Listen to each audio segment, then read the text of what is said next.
Assalamualaikum warahmatullahi wabarakatuh. Nah, pada video pembelajaran kali ini, yang pertama kali saya akan bahas adalah persamaan kuadrat. Nah, anak-anak, pernahkah kalian mendengar kata persamaan kuadrat? Ya, pasti pernah ya, karena dulu pernah belajar di kelas 8. Nah, sekarang, untuk mendapatkan bentuk umum persamaan kuadrat, saya punya contoh persamaan linier X plus 1. Salah satu contoh dari persamaan linier. Ini kita tulis persamaan 1, kemudian lagi X plus 2. Ini sebagai persamaan kedua. Nah, bagaimanakah jadinya kalau kita kalikan persamaan ke-1 dan persamaan kedua? Nah, coba kita kalikan ya. X plus 1 ya dikalikan dengan X plus 2, yaitu X dikali X, kemudian X dikali 2, setelah itu 1 dikali X, dan 1 dikali 2 ya. X dikali X, dia akan menghasilkan X kuadrat. Kemudian X dikali 2, maka dia menjadi plus 2X. Kemudian 1 dikali X berarti plus 1X. 1 dikali 2 hasilnya adalah, ya betul, jawabannya adalah 2.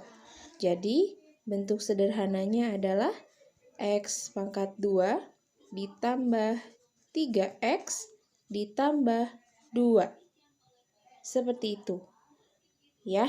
Nah, sekarang ketika kita mengalihkan bentuk 1 dan bentuk 2 dari persamaan linier, ternyata menghasilkan persamaan dengan bentuk X kuadrat plus 3X plus 2.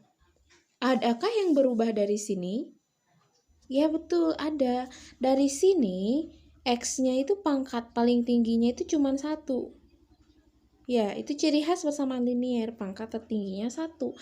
Nah, sekarang pangkat tertingginya menjadi 2. Oh, kalau bilangan berpangkat 2 itu apa namanya? Iya, bilangan yang berpangkat 2 itu namanya adalah bilangan kuadrat. Maka persamaan yang kita dapatkan ini adalah persamaan kuadrat. Dia bentuk umumnya adalah AX kuadrat ditambah BX ditambah C, di mana A adalah koefisien dari X kuadrat. Kemudian B di sini adalah koefisien dari X pangkat 1. Dan C di sini adalah konstanta.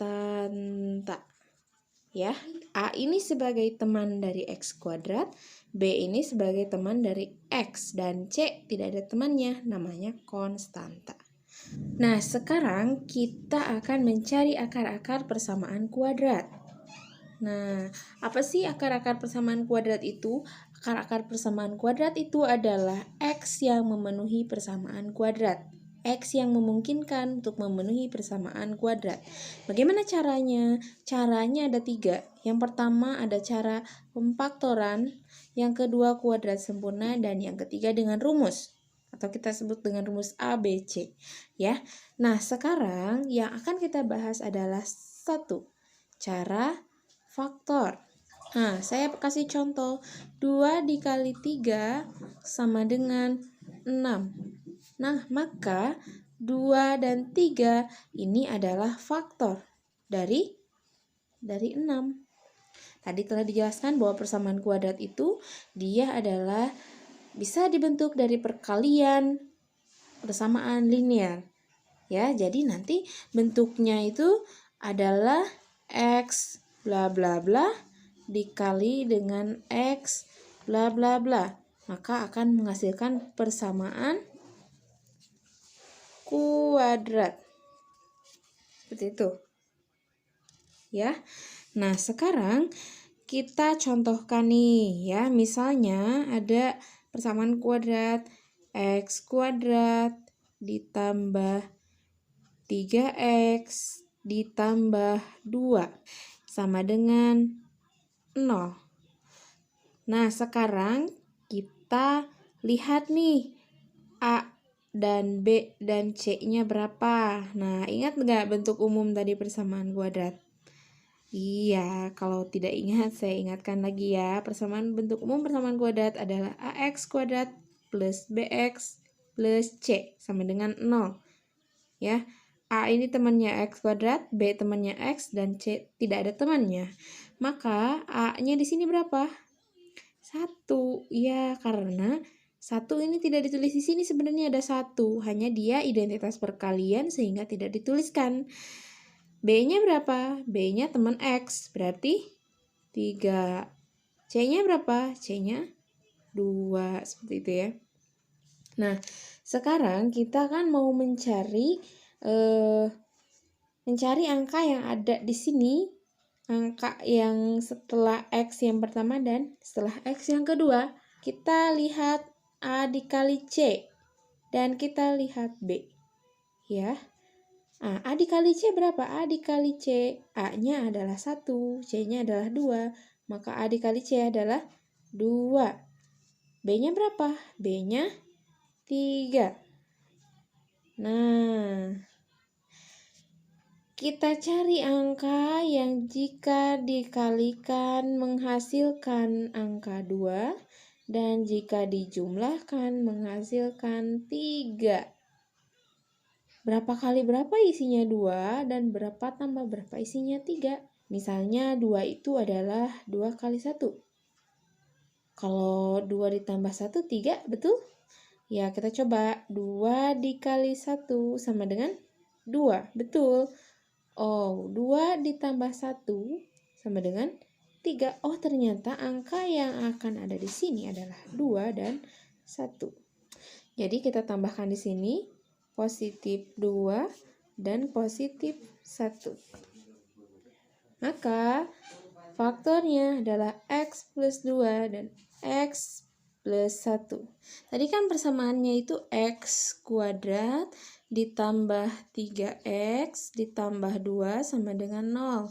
Ini faktornya adalah X plus 2 dan X plus 1 sama dengan 0.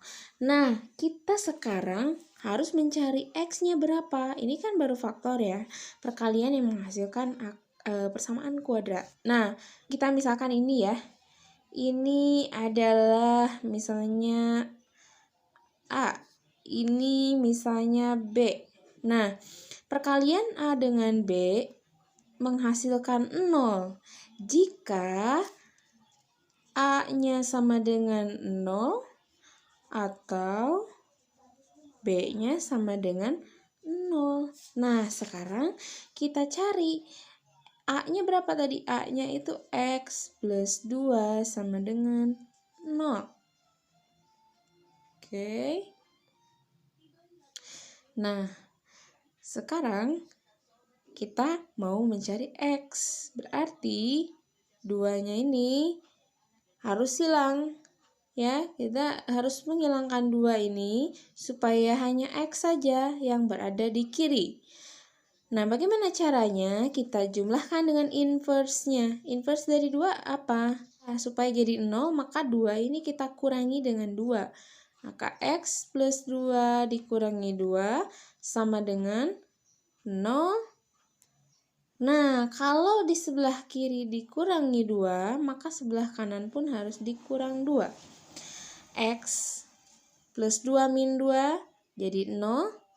0 dikurangi 2 jadi negatif 2. Jadi X-nya itu sama dengan negatif 2. Ya.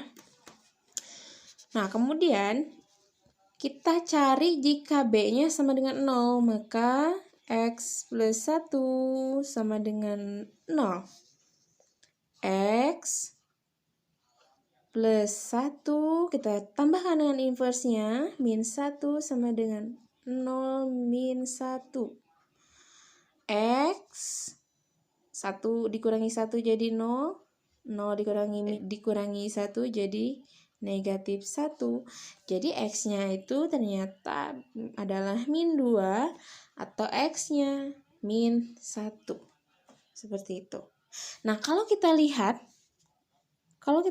ya, ini faktornya kan X plus 2, ini X plus 1. Akarnya X-nya jadi min 2. Kebalikan dari tanda ini. Ya, jadi ketika X plus 2, maka dia jadi akar-akarnya negatif 2. Plusnya jadi minus. Ini ketika ada X plus 1, maka akar-akarnya jadi X sama dengan min 1.